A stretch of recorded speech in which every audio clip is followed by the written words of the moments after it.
That's my rain after harvesting. Tank 1, tank 2, and this one. I collect the water. This is a high point. From the high point, all the water just starts from there, goes here, precipitates. It has a slope again. It has to climb. Then comes to the small one. Then climbs, comes here. Then I have this my new bund actually. As you can see, you want to see some reishi, which is just coming up. See this primordial, this reishi from where it's going to come out. It's a reishi. This is my bund, and then the water flows here. I have a small soil creation area, like this place.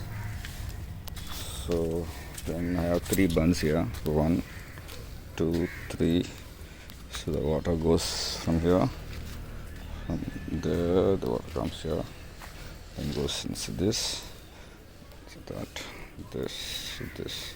The more water goes back there. So the water recycles here and precipitates. So that's my working area, my fermentation.